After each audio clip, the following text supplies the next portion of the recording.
Senate Committee on Banking, Housing, and Urban Affairs will come to order. Today's hearing is in a hybrid format. Dr. Molinsky, Mr. Wade, Mr. Michel, and Mrs. Guzman are in person. Ms. Hamernik is appearing virtually. Members have the option to appear either in person or virtually. For the witnesses joining, once you start speaking, there'll be a slight delay before you're displayed on the screen. To minimize background noise, please click the mute button until it's your turn to speak, and you'll have in front of you a box with the time on it. For those joining virtually, you'll have a bell ring when you have 30 seconds left. And if there's a technology issue, Cameron and our staff will move to the next issue or member until it's resolved. No matter who you are, no matter where you live, at some point you've probably watched as an aging parent or grandparent has found it harder and harder to move around their house. Going up the stairs gets a little more difficult. Hard to reach places to clean, while never fun, become impossible, almost impossible places to reach. Impossible to reach places. You start calling in parents and grandparents a little more often to make sure they're okay. When driving is no longer an option, trips to the grocery store or church become next to impossible. This story plays out in more and more families as one of the largest generations in our history, the baby boomers, gets older. In 2019, 1 in 7 Americans was over 65.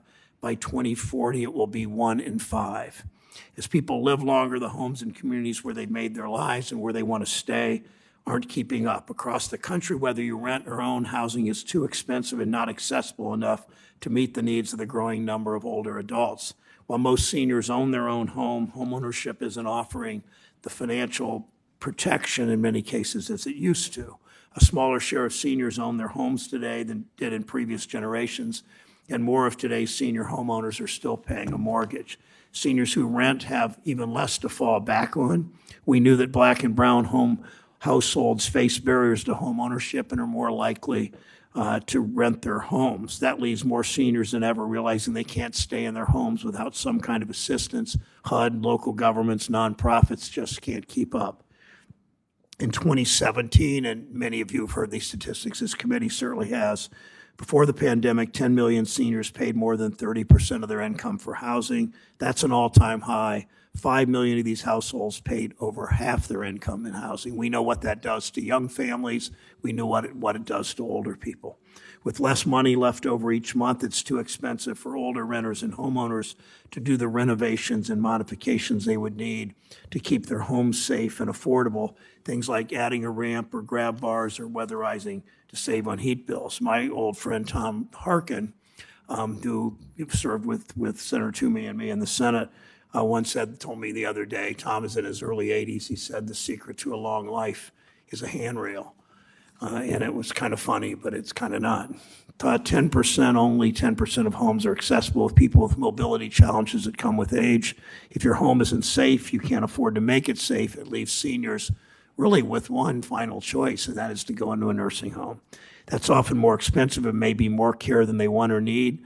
The challenges facing seniors today shouldn't be a surprise. We've been watching baby boomers age for decades. We've really done nothing that meets the scale of this change. Back in 2014, Dr. Molinsky's organization, the Joint Center for Housing Studies at Harvard, warned that the existing housing stock is unprepared to meet the escalating need for affordability, accessibility, social connectivity, and supportive services. The report concluded the time to act is now, but that was 2014, right? It's 8 years later, we haven't acted. People around the country who work with seniors, who work on these issues, know what could help us meet this challenge. Today we'll hear from Dr. Hamernik, who will be with us from Nevada, about investments in affordable housing and services, food delivery, transportation, helping thousands of seniors in Nevada stay in their community without crippling rent payments. We'll also hear from Mrs. Guzman about how communities are making investments that help seniors modify their homes to age in place and in the kind of services in transit that make it possible for older adults to stay in their home and stay active in their communities. Unfortunately, that's been far too little investment and efforts that could make a world of difference, save money, millions of Americans for their families. We have legislation that would make the investments we need to fix that. We need to invest in additional housing and services to support low-income senior renters and help seniors do the basic improvements they need to stay in their home. We need to give communities the tools to address local barriers to building more homes that fit the needs of an aging population. We need to combine these efforts with reducing prescription costs and strengthening Medicare that will allow seniors a little financial breathing room. These Americans have worked hard their whole lives. Many have scraped by. They want to age with dignity in communities they love, near family and friends. It's really what we all aspire to. It's why we created Social Security in the 30s and Medicare in the 60s. It's why we fight today against ending them within 5 years. And it's why we need these investments in senior housing today. Senator Toomey. Thank you, Mr. Chairman, and welcome to all of our witnesses. I think we've had at least 6 hearings on housing this Congress, including 2 just on private equity's minor role in housing. But there's been one topic, however, that's been a conspicuous omission. We've not had a single hearing on the government's role in driving up housing costs. In the last 16 months, this administration, with the cooperation of Democrats in Congress, have dropped hundreds of billions of dollars in helicopter money to stimulate an already strong economy. $80 billion went to rental assistance. That's $80 billion above all the ordinary spending in this space, went to rental assistance, vouchers, and other housing subsidies. It comes to hundreds of billions of dollars per year. And despite record demand, the Fed continued to artificially hold down mortgage rates at near record lows. So just as this administration has given us the highest inflation in 40 years, it's also given us these astonishing increases in housing costs. House prices skyrocketed almost 17% in the last year, 17%, while rents jumped about 12%. Now, some of my colleagues seem to be willfully blind to government's role in driving this inflation. But the problem is actually bigger than that.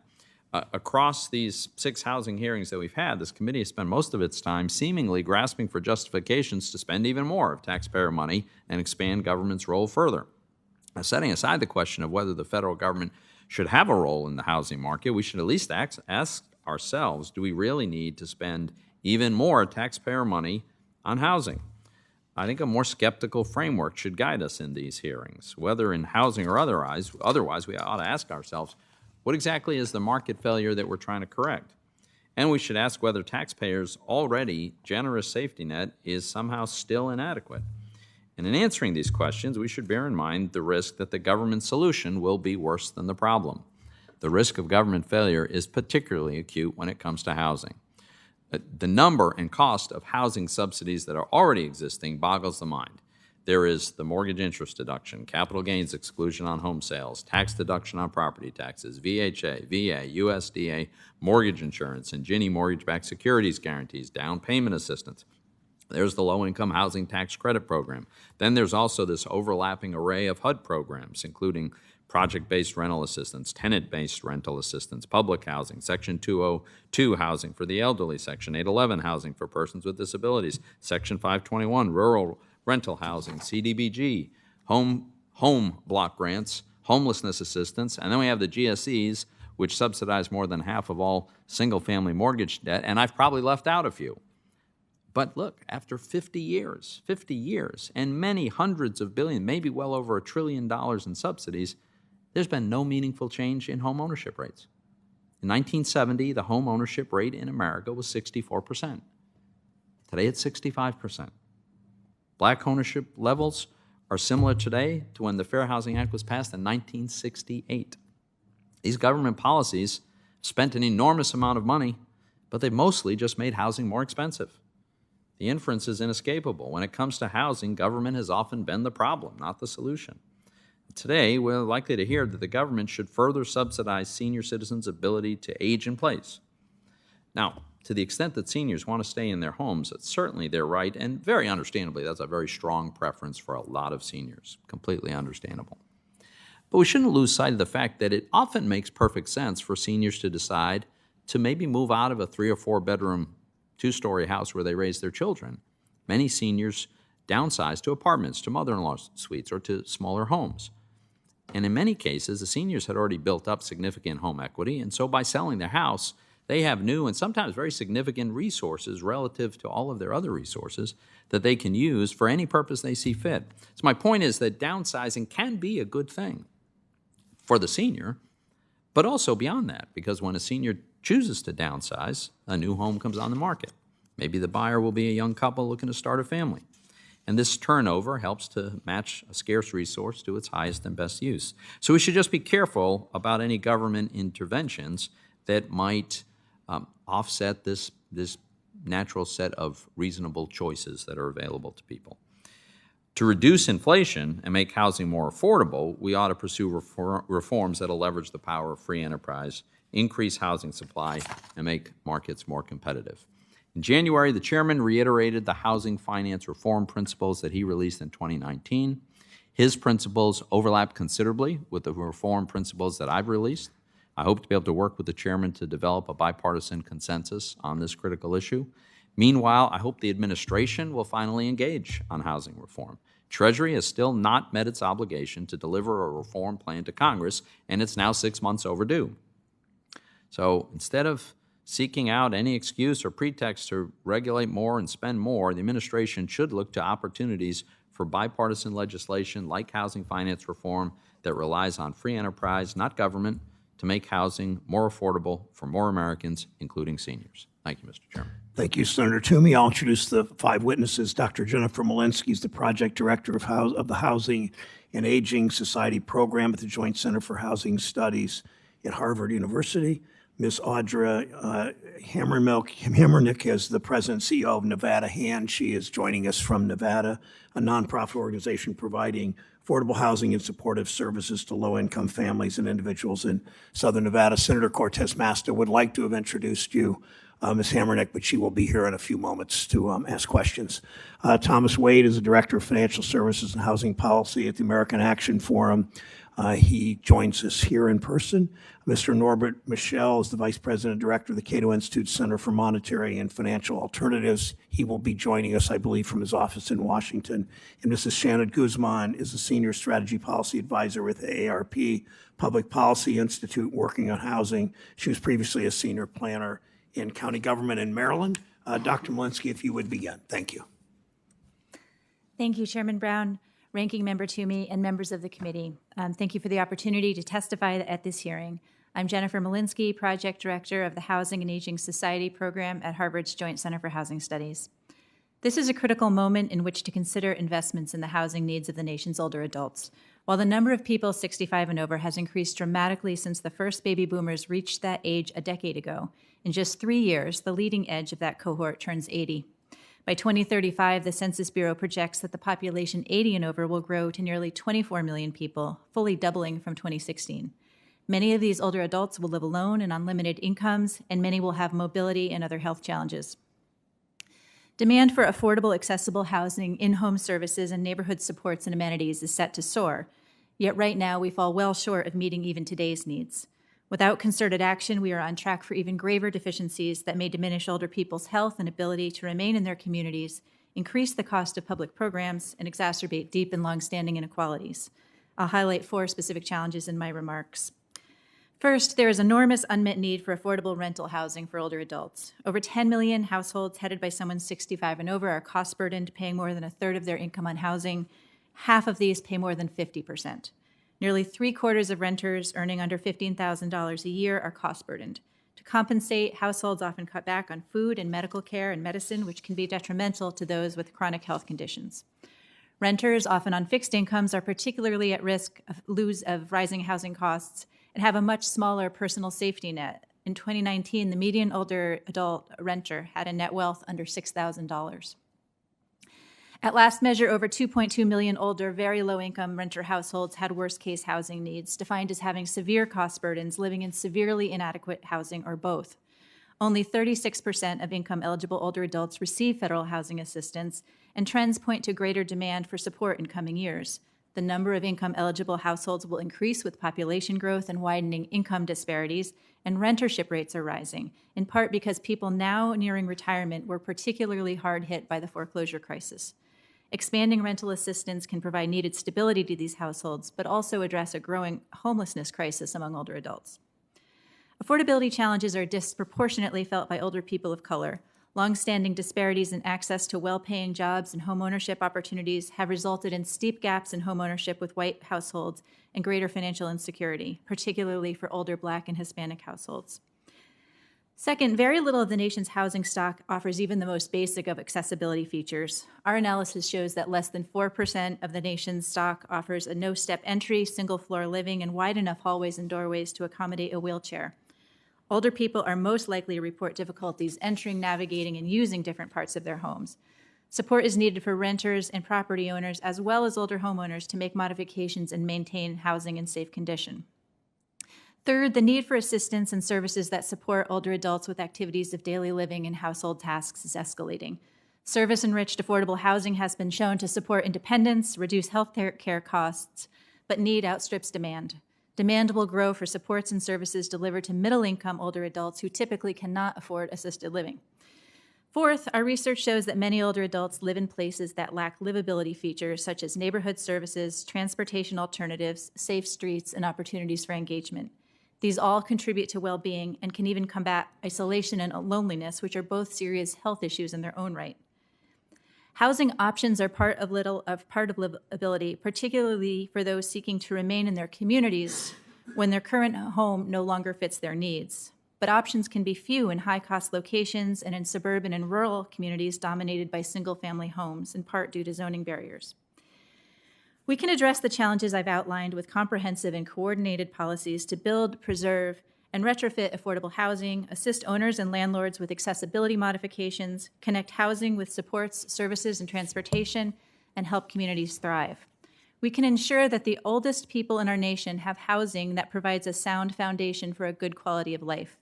But the time to act is now. The need is already great and will only become more so. Thank you for the opportunity to testify today, and I look forward to addressing your questions. Thank you very much, Dr. Molinsky. Ms. Hamernik is with us from Nevada, remote from Nevada. Ms. Hamernik, welcome.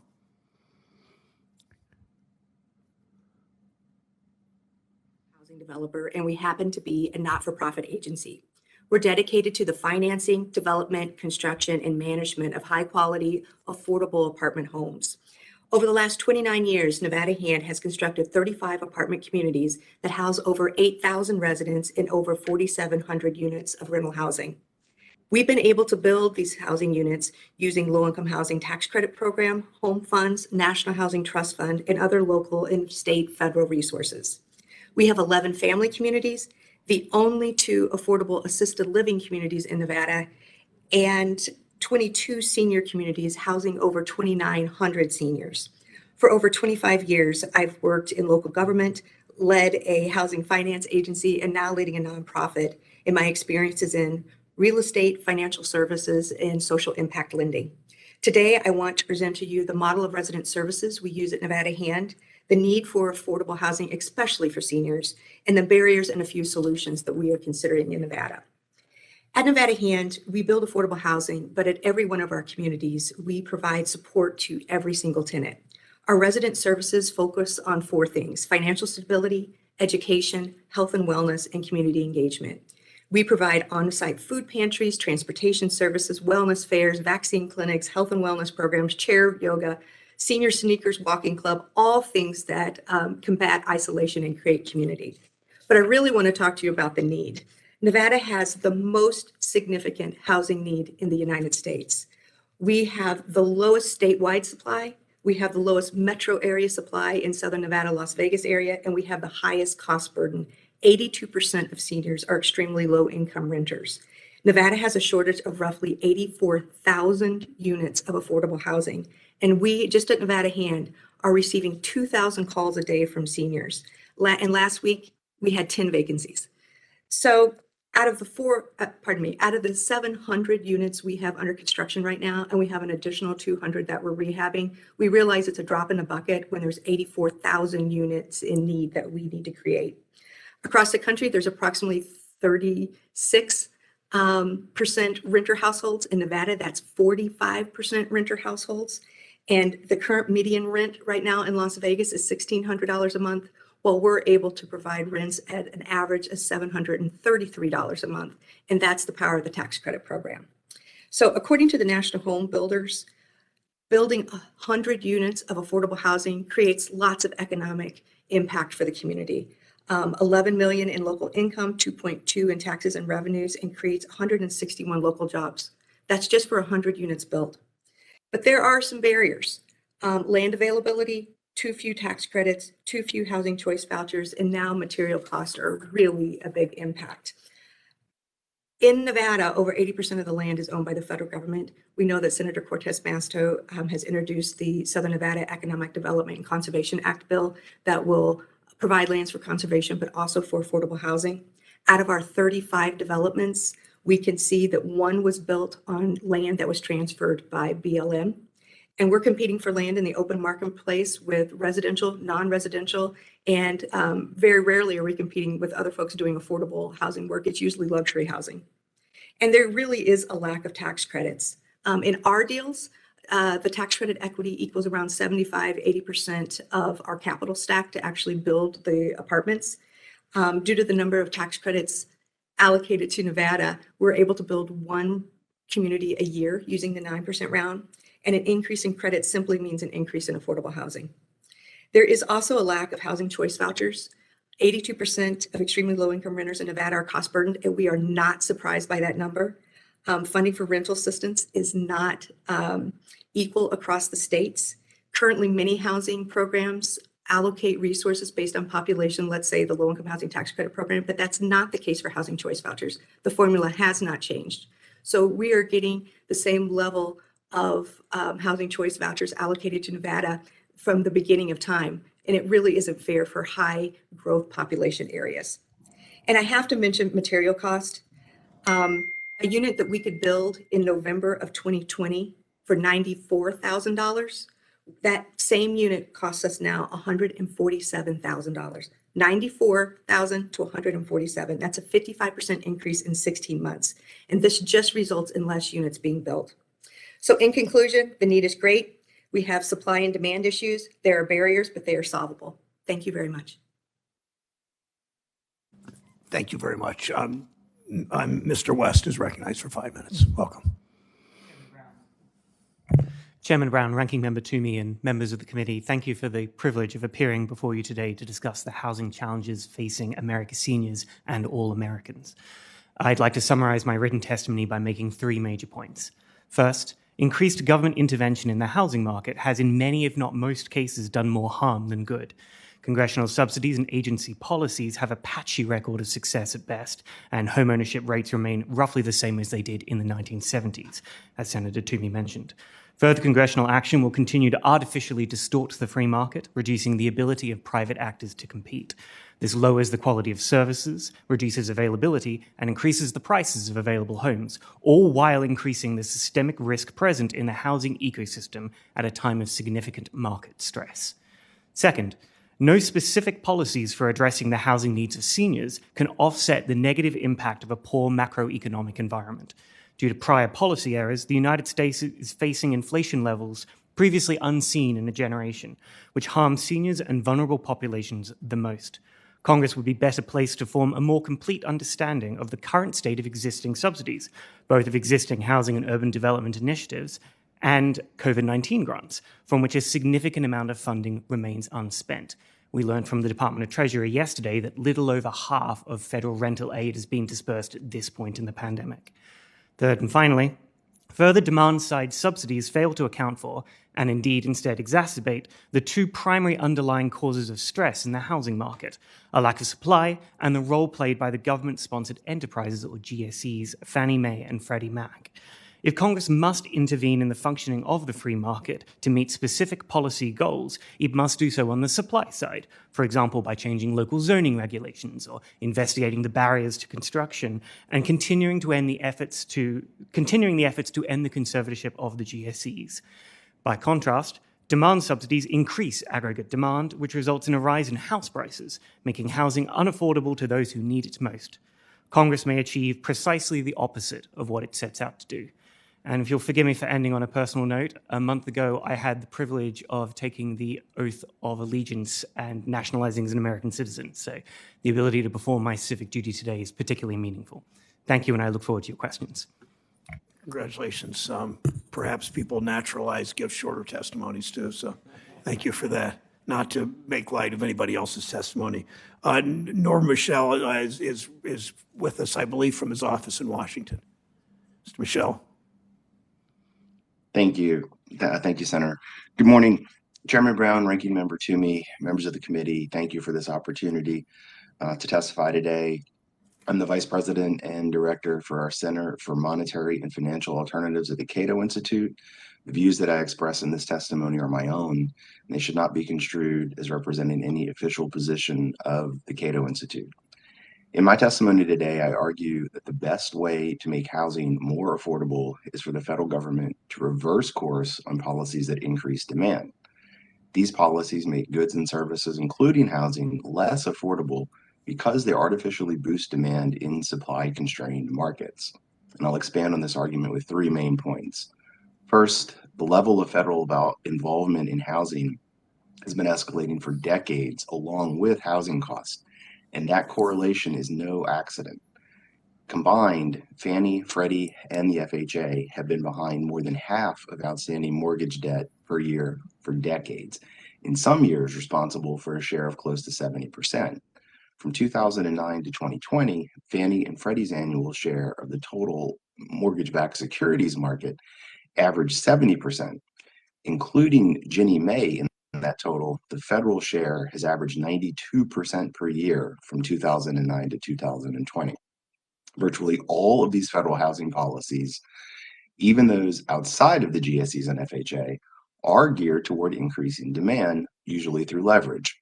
Because housing markets are almost always supply constrained, these policies consistently put upward pressure on prices and rents.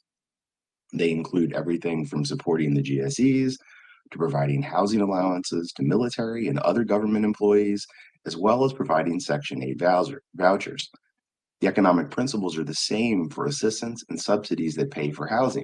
They place upward pressure on prices because they increase the number of dollars chasing the same amount of housing. My second point is that Congress's spending since 2020 and the Biden administration's policies, including those announced in the newest budget, only worsen the effects of these pre-existing federal policies, particularly when it comes to housing costs. And housing markets will continue to have artificially heightened demand. And that promises to increase housing costs for all Americans, both young and old. These policies continue to move the U.S. housing market further in the wrong direction. Separate from housing, the spending bills include all kinds of examples of wasteful government spending, examples that most people would object to, even in the absence of the extremely high inflation that we have now. These policies include things like millions of dollars sent to Vermont for an Institute for Rural Partnerships and a cattle contracts library, $3 million for a fishermen's co-op facility in Guam, $2.75 million for an innovation center in Waverly, New York, another $2.5 billion to Vermont to build a new museum in St. Johnsbury, $5 million for an electric substation in Delaware, $2 million to reduce inequity and access to solar power, and $10 million to tear down an abandoned hotel in Fairbanks, Alaska. And this list is just the tip of the iceberg. The federal deficit is now close to $3 trillion, and deficit spending, whether on museums or infrastructure, classically defined, boosts demand while doing nothing to address supply constraints. And it leads to more inflation while not fixing the underlying problems that created the inflation in the first place. It is disturbing that Congress continued to spend in this manner, even in the face of fraud and rapidly rising inflation, and we're now seeing those results. As I and many others warned in June of 2021, persistently high levels of debt and deficit spending typically lead to inflation, and Congress has done nothing to fix this problem. They've only made it worse. Last, the Federal Reserve has contributed to higher housing costs by continuing to support the secondary market and therefore fueling more leverage to buy homes in a low interest rate environment. Prior to the 2008 financial crisis, the Fed rarely held any mortgage-backed securities on its balance sheet. Now it acts as though it can't operate without holding massive quantities of GSE-issued mortgage-backed securities. Between 2010 and 2022, the lowest amount held was $827 billion. And the Fed went from holding $1.4 trillion in March of 2020 to $2.7 trillion in March of 2022. In the face of a rapidly rising CPI and steadily rising home prices, this mortgage-backed security purchase policy makes very little sense.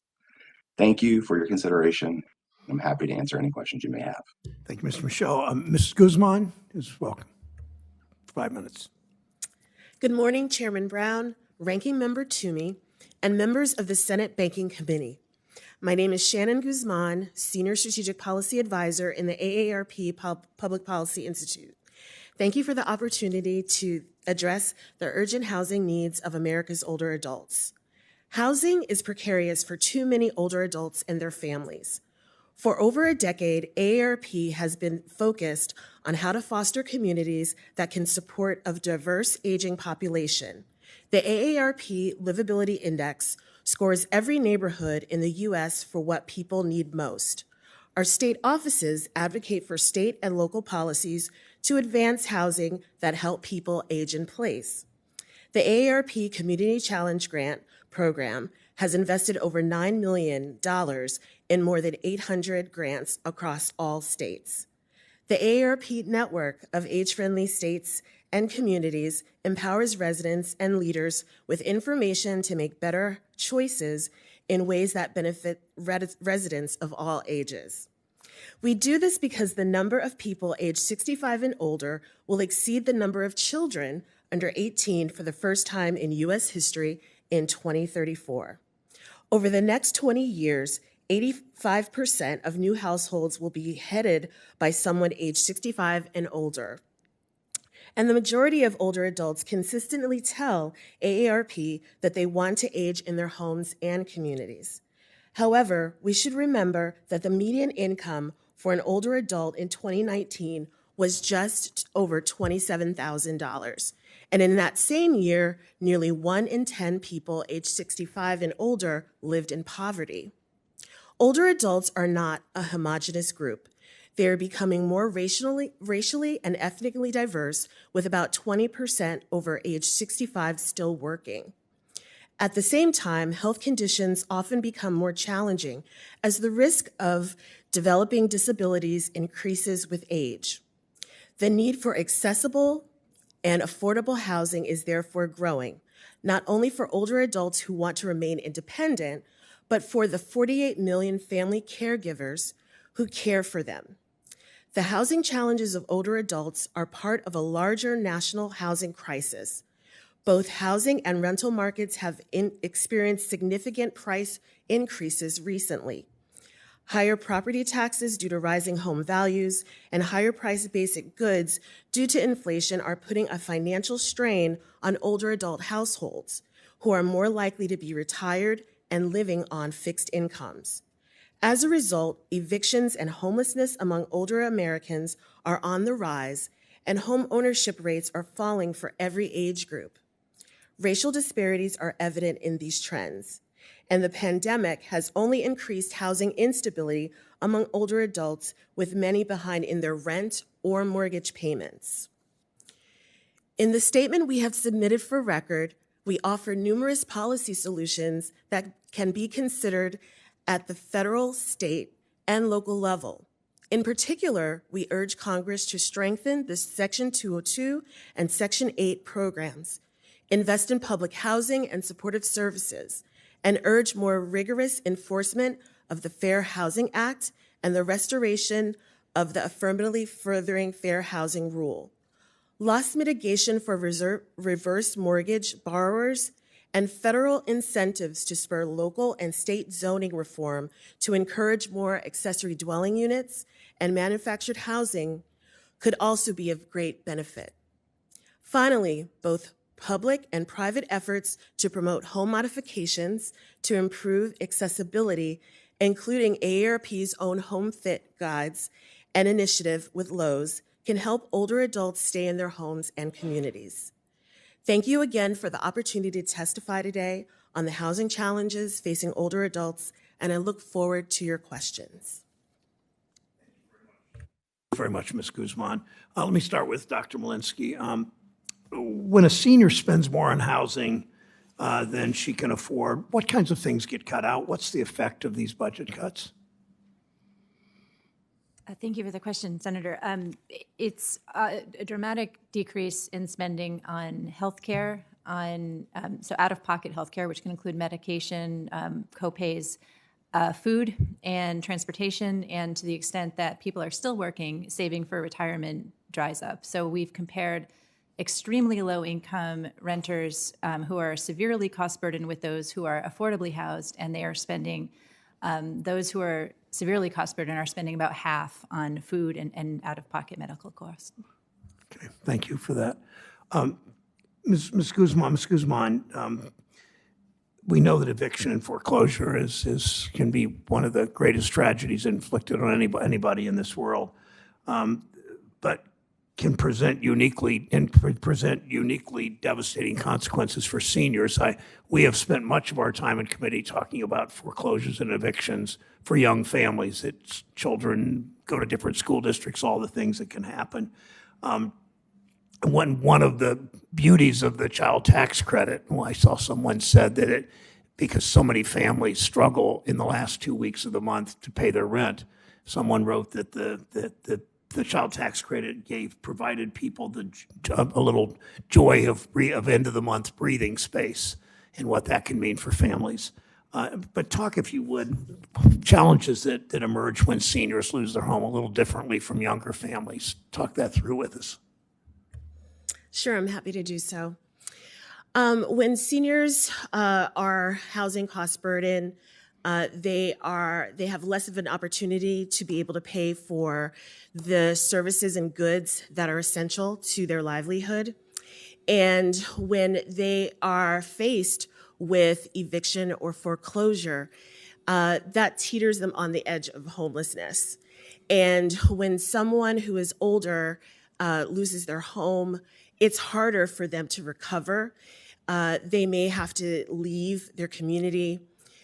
They've stayed in their community for a very long time and made social connections and long-standing ties, and that's devastating to an older adult and their family. Thank you. Ms. Hamernik, how important are services provided to seniors in your affordable building? How does access to supportive services help them live independently in your building and in the community? Oh, it makes all the difference. You can either live in your apartment and feel very isolated and never go out and have health consequences, or you can be a part of a community where you're engaging in all sorts of different activities. We try to focus on health and wellness, all sorts of activities that improve community, and we know that connections help people feel better, help them move their bodies, and help them remain housed longer. So is there a correlation between especially low income and getting out in the community? And any of the three of you answer. Start with Mr. Hamernik, Ms. Hamernik. Just talk that through. I assume the answer is yes, but I want to explore why more. Yes, I think there's a direct connection between that and also health and housing. When you are adequately housed and you are engaging in the community, you are going to be more healthy. We're very fortunate that in many of our senior buildings, we have food pantries. So we've designed them in such a way that people gather together and they have their shopping list, and we create community and create opportunities for people to engage with each other. I'd be interested to hear what other. Yeah, so Ms. Guzman and Dr. Molinsky, especially either of you address the she said healthcare or health that people's health suffers.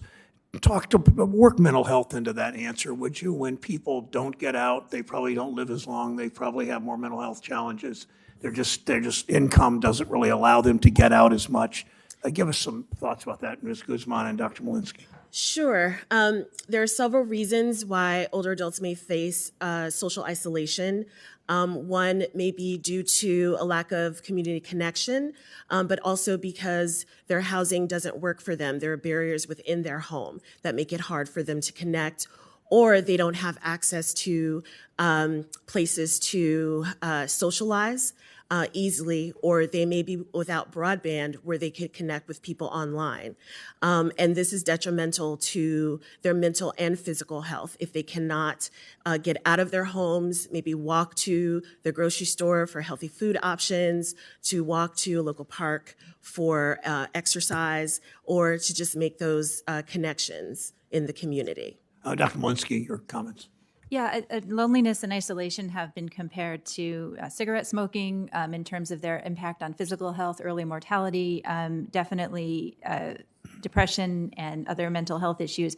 And I just wanted to mention that for some people, the accessibility of their house is a barrier. If you cannot easily get in and out of your house, that is a problem in and of itself, let alone get to transportation or to places where you feel safe and in the public realm is accessible. Thank you. Senator Toomey.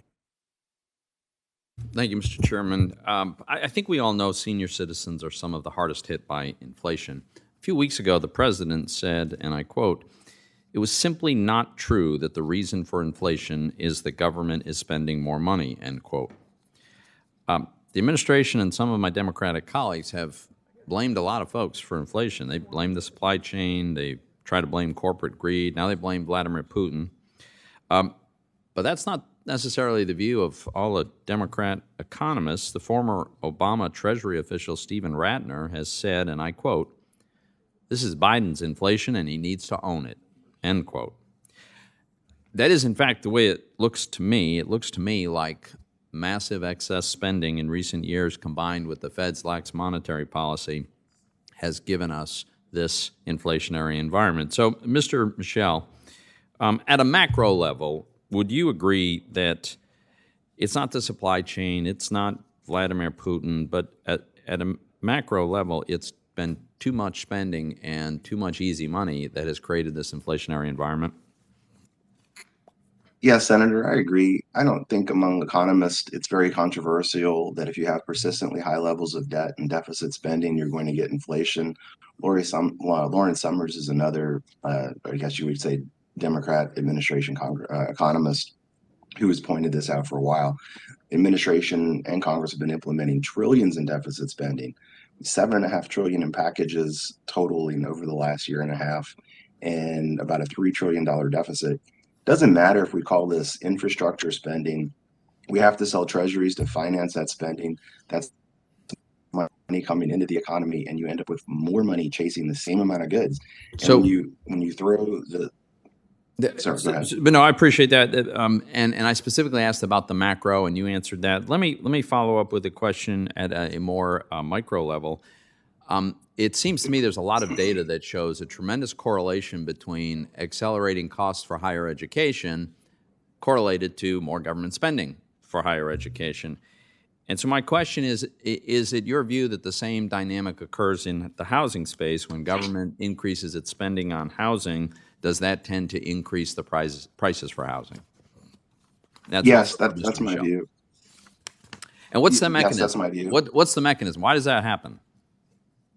Well, you were inducing demand. You're giving people more money to go out and buy houses or to take mortgages on for houses that aren't there, and they take a while to get there. Even in Audra's testimony a little while ago, she mentioned in Nevada a shortage in land. Well, you're not going to be able to do anything except increase prices on existing housing stock and construction materials if you just give people more money to go buy housing that you can't build. So that's the mechanism. Mr. Wade, many people think of Fannie and Freddie as permanent fixtures in the American housing system. It's easy to forget that the GSEs actually played a fairly small role in American housing finance until pretty recently. The end of 1981, I'm old enough to remember. By the way, congratulations on becoming an American citizen. 1981, the GSEs together owned or guaranteed less than 10% of single-family mortgage debt.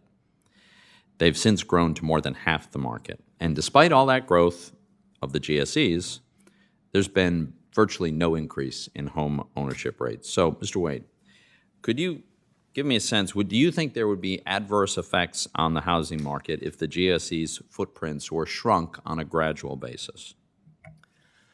While I couldn't promise that there wouldn't be teething issues related to weaning the economy off a decade-long addiction, if not dependency, on government support and capital, I truly believe that the free market is the most efficient mechanism by which to allocate scarce resources. And one fact that strikes me particularly hard is the evidence over the last sort of 2 decades that Fannie and Freddie have not done a better job of allocating funding to meet affordable housing goals than the free market.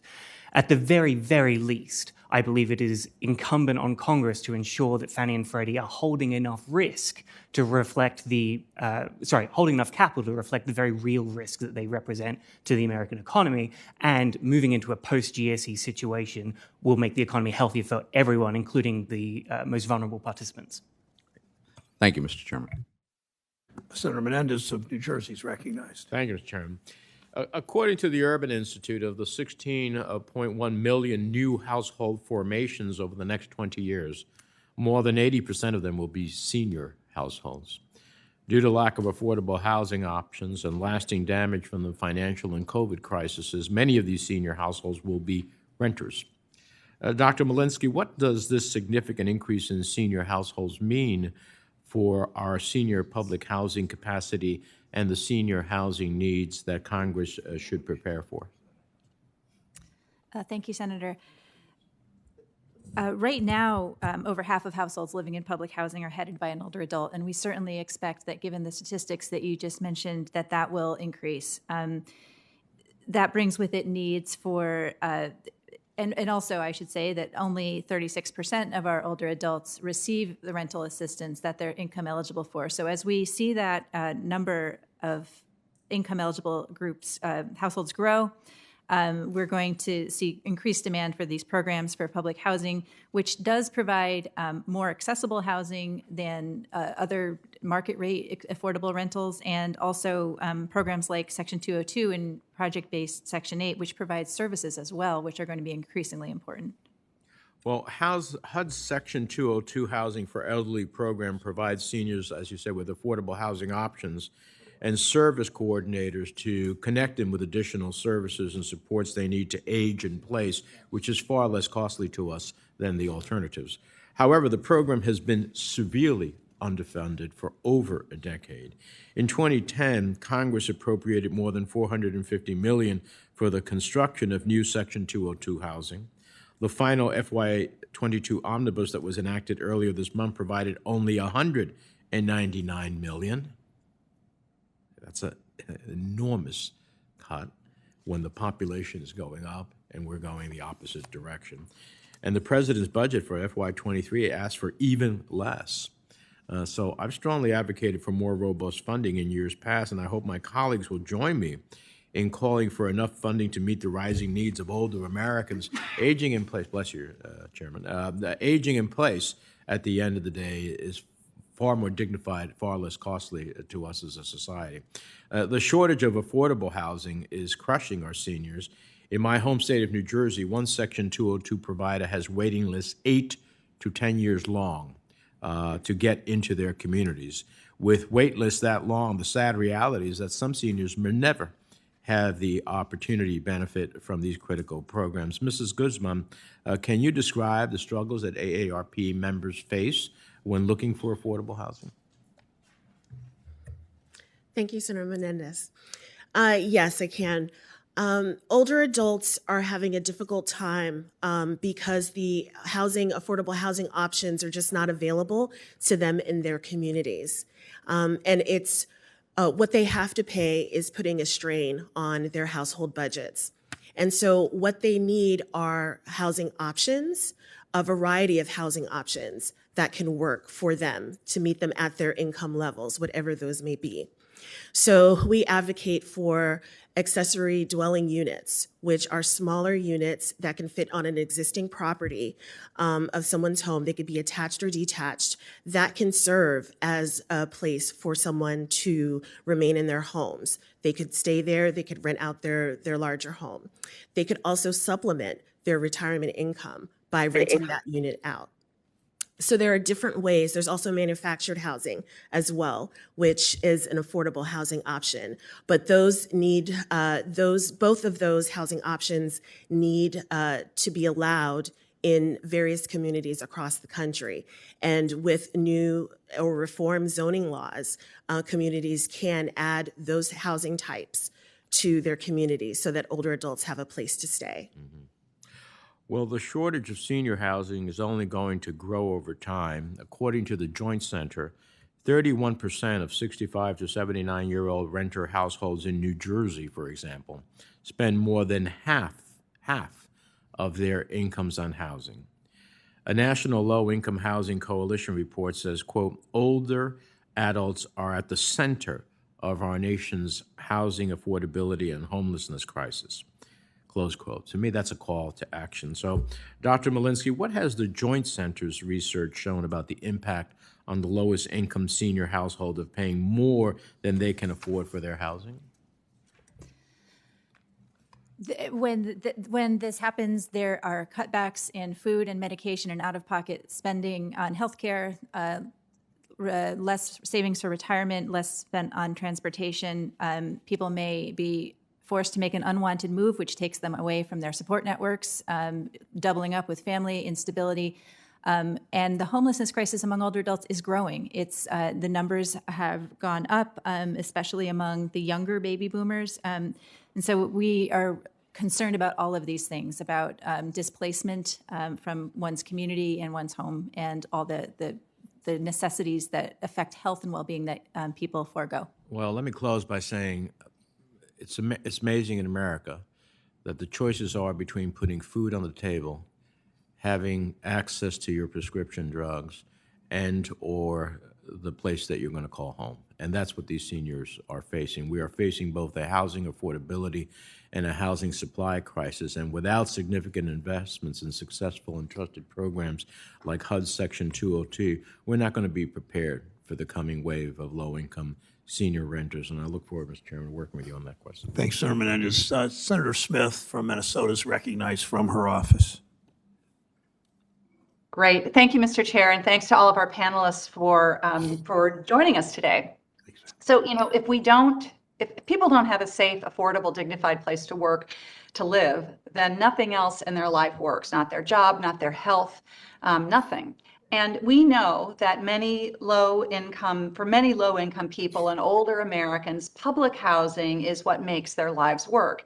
And in fact, I think as we've been exploring today, there are many misconceptions about who lives in public housing. In fact, as we've talked about today, more than half of our nation's public housing is occupied by people who are 65, 62 or older, or people with disabilities. So public housing is a lifeline for our nation's seniors. But here's the problem. The existing public housing stock that we have doesn't come close to fully meeting the needs of seniors, not to mention, as Ms. Molinsky is pointing out, the future needs as our population ages. So here's just one example in Minneapolis. According to the Minneapolis Public Housing Authority, 68% of residents are elderly and 43% are elderly and disabled. And on top of that, the need for public housing greatly exceeds current availability for our elders. Right now in Minneapolis, we have 281 older people who are on the wait list for public housing, with almost 4,000 disabled people who are not elders also on the wait list. And this is just in one community. So Ms. Molinsky, what do we know about the situation for people who are on the waiting list for public housing, seniors who are on the waiting list for public housing right now? What is their situation? Where are they living? How long are they waiting on these waiting lists? Thank you, Senator. Those are among the elder adults who have worst case housing needs, with severely inadequate physical housing, paying more than half their income on rent, living in places that they would prefer not to live, far from family or friends, doubling up with family or friends, instability. We don't know entirely what happens to people on the waiting list because their lives are so unstable and they move so often. So that is definitely something of concern, that their trajectory to getting off that waiting list, which can be years, it depends on the location, but can be many, many years. And some will probably not be able to access public housing in the end. Right. I think about what that means in terms of instability, impact on people's health, the issues around social isolation that Chair Brown mentioned in his testimony, and just the deep impacts that this has on people when they already are, potentially in a very vulnerable situation. So I'm going to ask this question to Ms. Molinsky and also to Ms. Hamernik. How do you respond to the theory that the private sector, if left up to its own devices, will fill the need for affordable housing for low-income seniors? Ms. Hamernik, would you like to go first? Then I'll go back to Ms. Molinsky. Sure. I don't think that we would have private investors putting equity not debt, equity into affordable housing if it wasn't for the low-income housing tax credit program, right? It just would not, there would be no reason to do that without the tax credit program. Thank you. Thank you. Ms. Molinsky? Yes, I think to fill the need that is faced by extremely low-income older adults and households, people making under 30% of area median income, the private sector just can't make that pencil out. There needs to be subsidy to make it happen. And the nonprofits, without those subsidies, can't compete with developers who can build market rate and luxury housing. Right. So essentially, without the support that we provide for this housing, there just is not the kind of return on investment that any rational private sector investor would face in order to build these units, because they're not profitable, right? Right. Thank you. Thank you. I just have a couple more questions. I want to just go back to Ms. Molinsky. We're actually, either one of you, I think, could be able to answer this. I have worked very hard on improving fire suppression measures in public housing, particularly in high-rise public housing. This is something that the tragedy of this we've experienced firsthand in Minneapolis, where 5 individuals were killed in a tragic fire in public housing high-rise in Minneapolis. Could you just speak briefly about the importance of safety measures, including fire suppression, in housing for seniors? Yes, I haven't studied fire suppression in particular, but safety is incredibly important, and it ties into accessibility, that people need the house that suits their needs. And we do know that people in their late 80s have difficulties getting around and using the homes. In high rises, we have the elevator issue, and I think we saw during the pandemic many people not leaving their apartments because they didn't want to use the elevator and go into public spaces. So really, really important for older adults. And again, back to the safety issue, 3 million older adults fall every year, and this is 800,000 of whom are hospitalized. This is an incredible health priority that we must have safe and accessible housing, since most of those falls do occur in the home. Thank you. I would agree with that. And, we're doing fire drills in our buildings.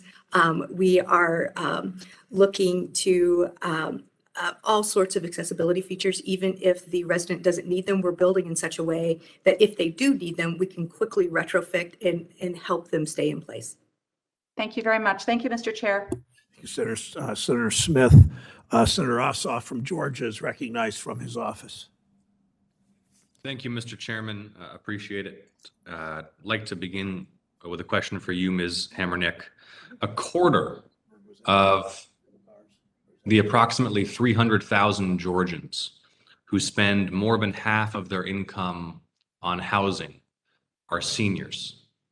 And across the state, I hear from seniors, from community leaders, from elected officials about the acute housing shortage faced by seniors in Georgia. In Albany, Georgia, for example, there is a crisis of affordable and accessible housing for seniors. Based on your experience and your analysis, Ms. Hamernik, what policies at the federal, state, and local level will support the expansion of housing supply to serve American seniors in Albany, Georgia, across Georgia, and across the country? It's tax credits. It's low-income housing tax credits. It's getting capital into local marketplaces, just like Georgia or anywhere else, that allows developers to put bricks and sticks projects together and build.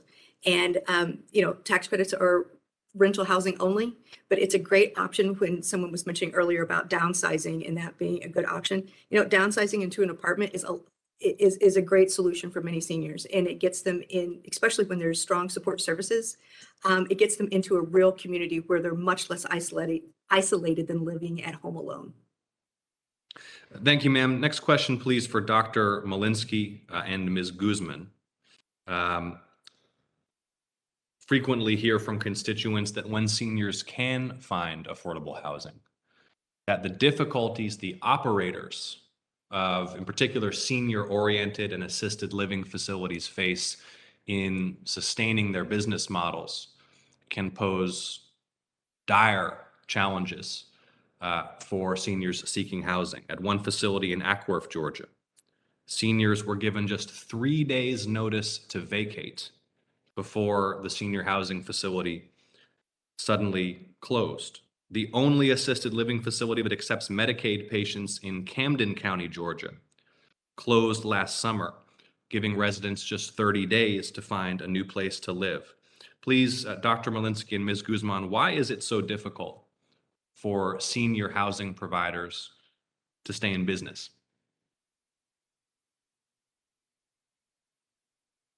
Dr. Molinsky? I was looking to Ms. Guzman. This is something I frankly haven't studied, Senator. I imagine that that there's a good deal of the costs of the health provision side, but I'm going to I'd be happy Ms. to Guzman, defer to please. Ms. Guzman. Thank you, Senator Ossoff. The business model of assisted living facilities, I'm not very familiar with. However, when we think about the needs of older adults and their housing choices, whether or not they have the option to move wherever they need to, depending on their certain circumstances, their health conditions, we need to have housing options that work for them regardless of their circumstance, their health circumstances.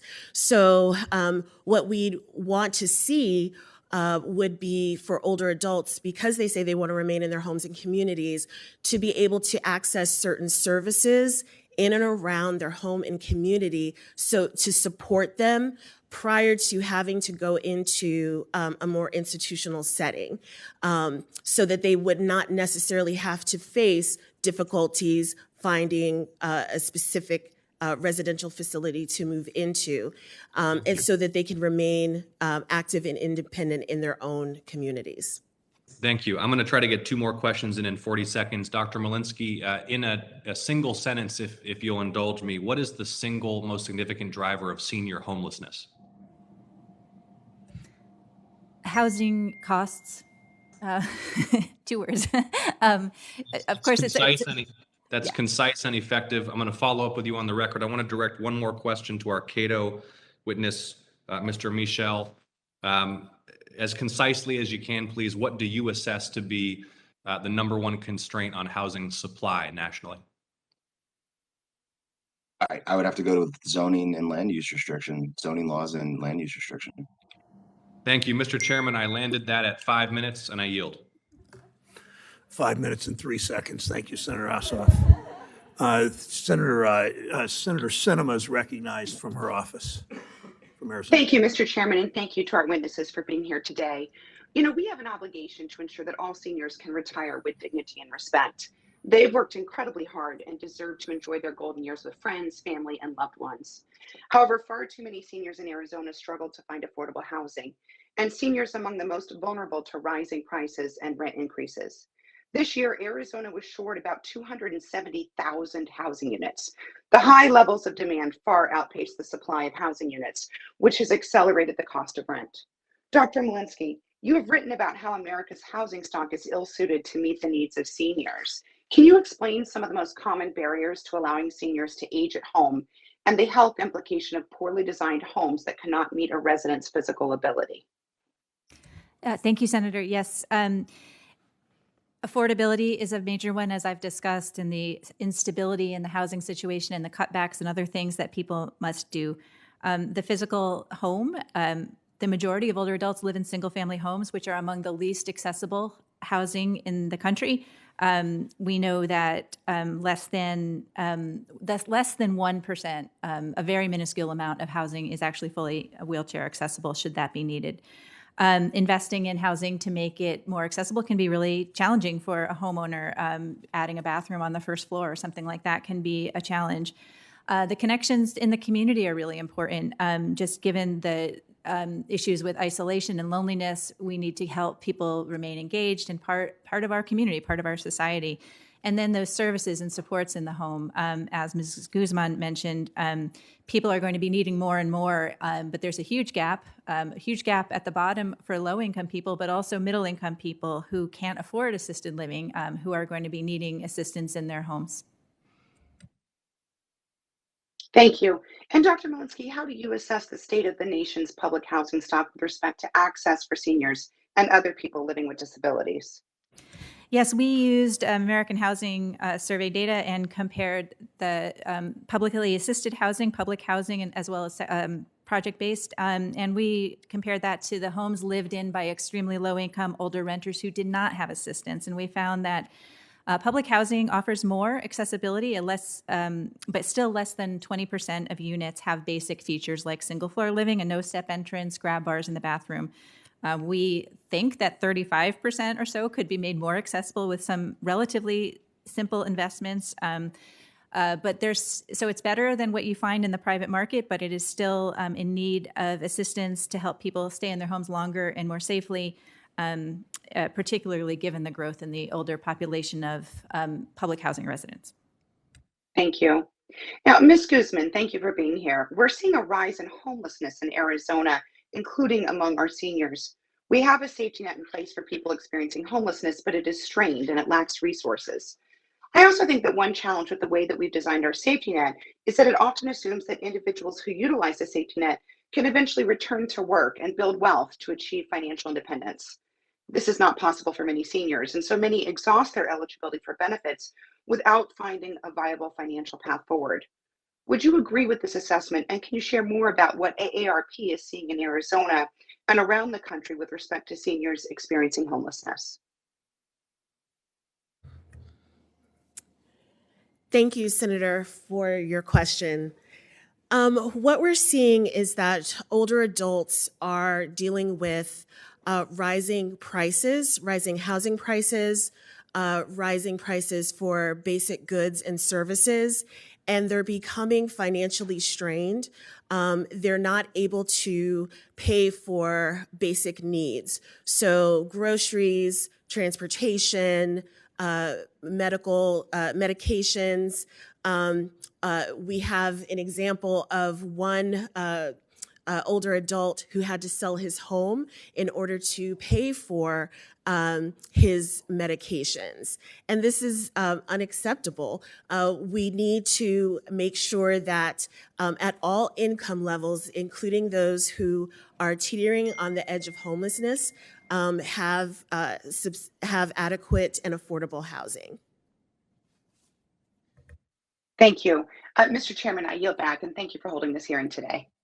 Thank you, Senator Sinema. Senator Van Hollen is, I believe, from Maryland, is from his office. Yes, Mr. Yes. Chairman.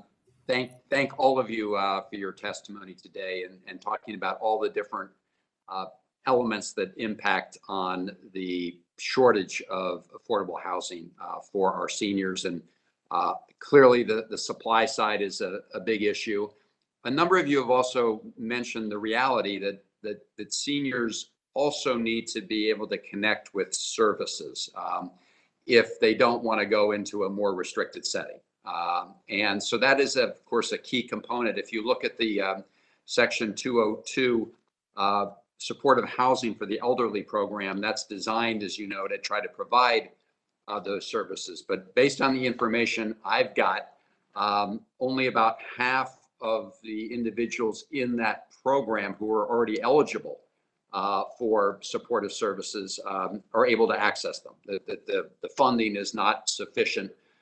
And so those individuals who might otherwise be able to use Section 202 housing, but also need these needs, would be kind of pushed into a more restrictive and higher cost settings. Ms. Guzman, you've mentioned this issue. Could you elaborate a little bit on that important piece of helping seniors age in place, the supportive services, and what happens if they're not available? What are their options? Thank you, Senator. So AARP focuses on creating livable communities, and those are communities that have access to affordable housing options, accessible housing options, transportation, convenient transportation, access to healthy food options, and other amenities that can support aging, those who want to age in place. So access to places to exercise, being able to keep people active and engaged in community life will help them to live and remain in their communities for a longer period of time. So communities that don't have access to those, so people who live in communities that don't have access to those type of services and amenities really need the support of community organizations or local governments to help make those connections where possible. So that's through providing transportation options, making streets safer to walk, providing, again, a more affordable or a diverse range of housing options to meet their needs. Thank you. And to Ms. Hamernik, in your experience, how big a gap is there currently in this link in allowing seniors to age in place in affordable settings? You know, I think it is all about resident services. And for Nevada Hand, that's what we fundraise for. We fundraise to pay for the salaries of our resident services coordinators. It's not to build buildings, right? It's for services. And I'll give you one quick example. One thing that we really encourage in our senior building are pets. And that may seem very strange in the landlord world, but we know that people with pets, especially seniors, walk them. And so we provide dog walks. It gets grandma up and moving, and we think that that's terrific. We have exercise rooms and all those things too, but pets help. And in terms of the Section 202 funds for these wraparound services, in your experience, are those easily accessible, or has there been a big shortage there? We've not experienced problems with that. We have some 202 buildings, and they have services that are right next door to buildings that aren't 202, that are more LIHTC model, and we've not experienced problems with that. Got it. Dr. Molinsky, if you could comment on this, because I have seen reports that only about half of the folks who are eligible for the wraparound services under 202 are able to get them. I don't know if you have any comment on this piece of the challenge. Senator, thank you. I don't have any data on the share who's accessed them, but I know that they are limited and that they are incredibly beneficial. We've done some work during the pandemic about the role that service coordinators played in stepping in to ensure people had food and medicine and were socially engaged, even though they couldn't necessarily leave the building or the apartment. So a very important component. Got it. Thank you, Mr. Chairman, and thank all of you for your testimony today. Thanks, Senator Van Hollen. Senator Warner from Virginia is recognized from his office. Well, thank you, Mr. Chairman.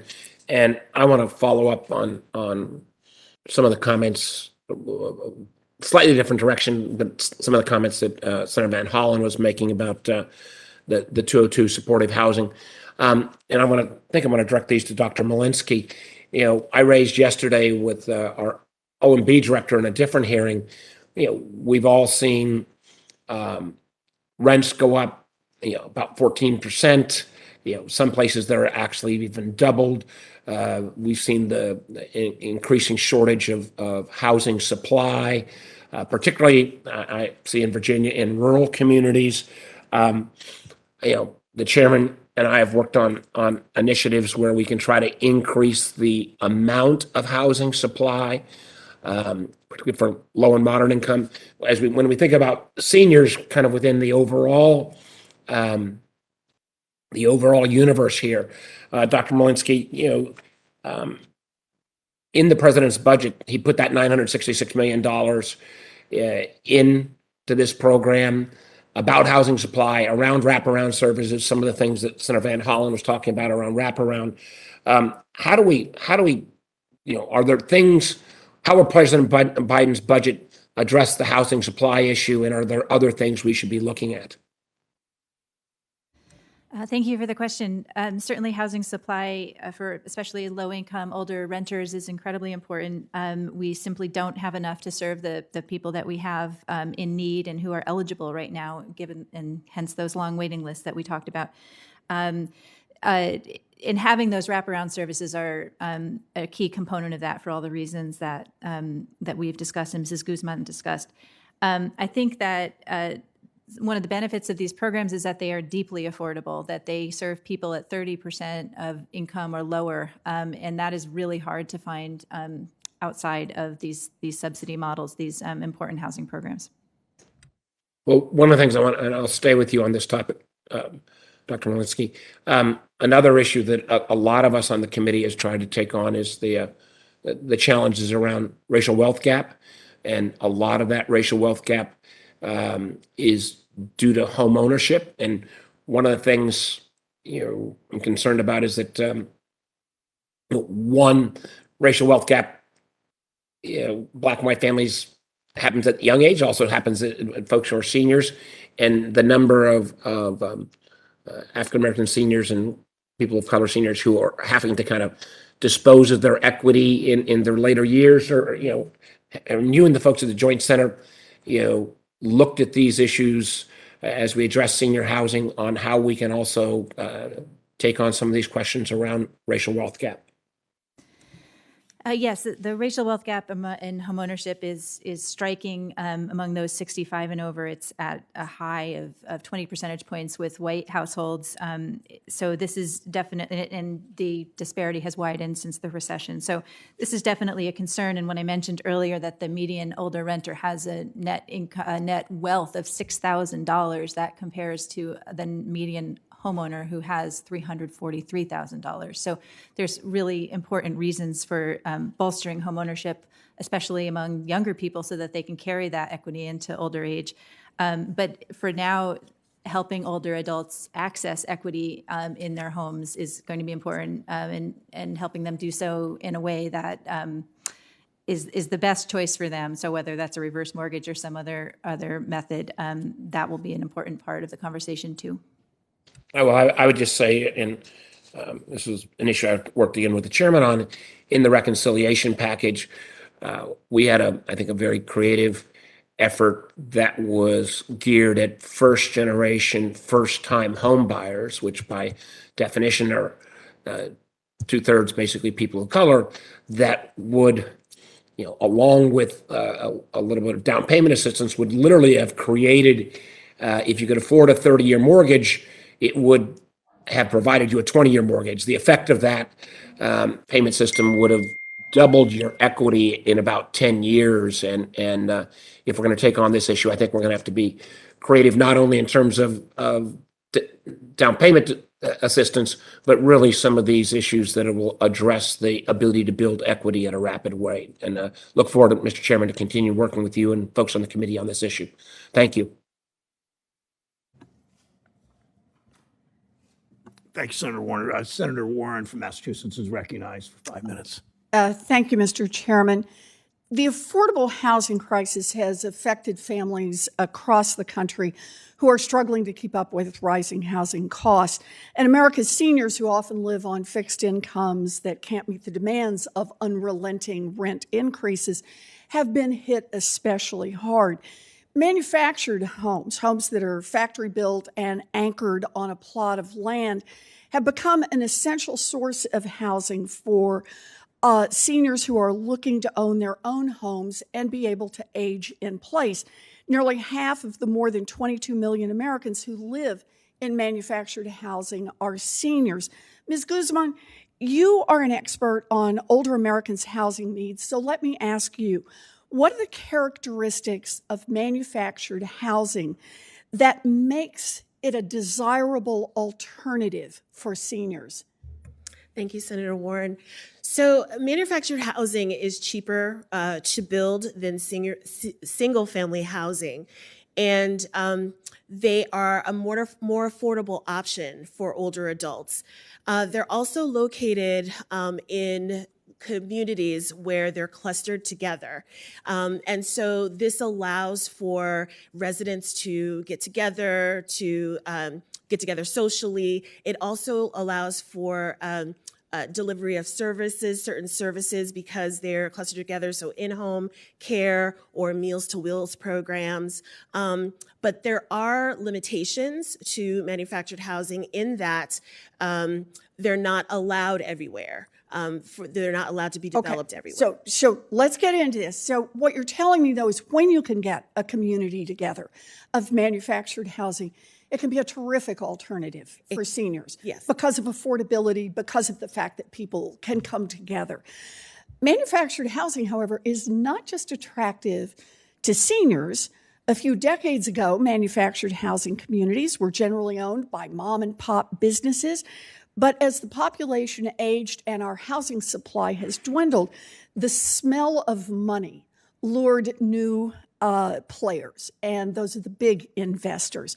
So private equity firms, hedge funds, other Wall Street giants have scooped up manufactured home communities across the country, including those like Sandcastle Estates and Liberty Estates in Massachusetts that cater exclusively to seniors.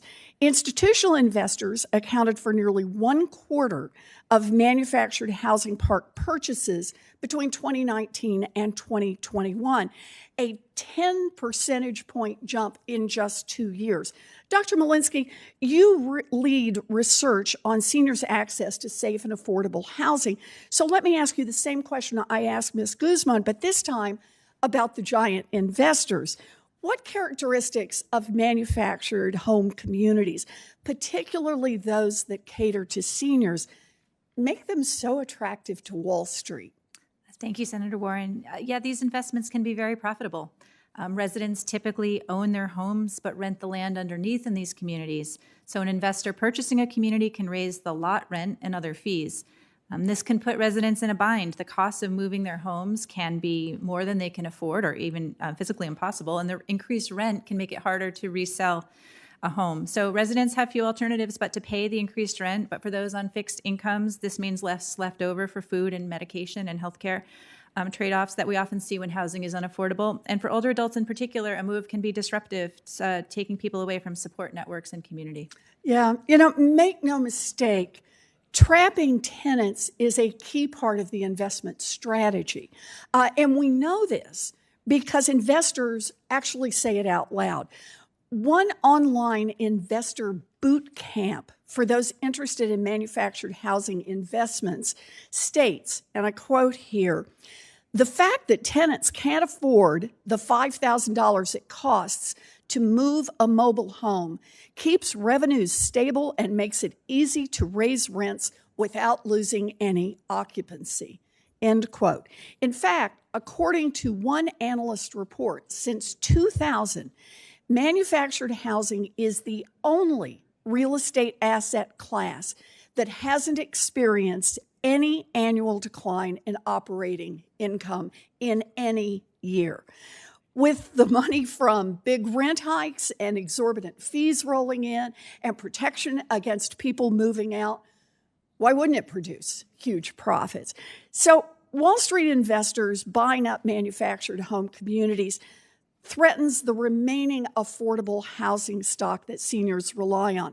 It threatens the remaining, it means that seniors have fewer opportunities to age in their own homes and that they risk being squeezed out by rising rents, leaving them with even less money to buy medicine and to put food on the table. Congress needs to act to weaken the investors' grip on the housing market. And I want to thank you both for your work. Thank you, Mr. Chairman. Thank you, Senator Warren. I'm going to do something I normally don't do. There's one more questioner that could not get here, and she comes from, she represents Mr. Hamernik. So Senator Cortez Masto, and plus because Carol, her assistant, is from Cleveland, I make special allowance here. And she had a fall. I won't go into that, but anyway. So, but I have one question, Ms. Hamernik, before we wrap the meeting up. So this is coming from Senator Cortez Masto. I'm proud of the quality homes Nevada hand provides to residents of our state. Thank you for serving low-income seniors, people with disabilities, families, and veterans. And Senator Cortez Masto was in the Finance Committee today and the Energy Committee and just couldn't get here. Over the past 5 years, she writes, I've worked to get federal and other funds to Nevada Hand and other groups so you can build and operate more affordable homes. It's great to see more than 4,000 new homes under construction, 2,400 new homes preserved in the past year. So the question she has of you, Ms. Hamernik, if the Senate passed the Build Back Better bill that passed the House in November, we would have had funds to build and preserve more than 2 million homes nationwide. If we were able to expand the low-income housing tax credit as proposed in the Affordable Housing Credit Act, what would Nevada Hand be able to do with that expansion? It would mean that we would probably be able to have more than one 9% award of tax credits a year. And that could mean around 200 to 250 new affordable apartments being built in Nevada. So it's just increased supply of this deeply needed resource. Okay, thank you. And her other question is, what could Nevada Hand have done with increases, or what could it do with increases in successful housing construction programs run by HUD, like HOME, H-O-M-E, the Housing Trust Fund, Section 202 Elderly, and Section 811 People with Disabilities, all we were working to negotiate as part of, we hope, part of that legislation. So tell us what you could have done with that, Ms. Hamernik. 202, we've talked about that a little bit today, housing and services for seniors, and Dr. Molinsky talked about it too. It's very deeply for low-income folks. So we could really hit the very lowest, most vulnerable seniors. 811, folks with disability, we would love to participate. We have nothing in our portfolio right now, but we would love to be a part of that program. And more vouchers for states like Nevada, where we have increasing population, always helps us hit lower income folks. Thank you. I care about Nevada, but I care more about Ohio. And I know that the questions that Senator Cortez Masto submitted for me to ask would make, if we could do those, would make huge differences in urban areas in my state and rural areas in my state too. And we have the housing crises at least as acute as most other places in the country. To the witnesses, to the 5 of you, 3 in person, 2 remote, thanks for being here. I'd like to enter in the record a statement submitted by Leading Age on the need for senior housing investment. Without objection, so ordered. For senators who wish to submit questions, for the record, those questions are due 1 week from today by April 7th. To the witnesses, please, you have 45 days. We ask you to respond to any of those questions that you get 45 days from the time you receive them. With that, the hearing is adjourned.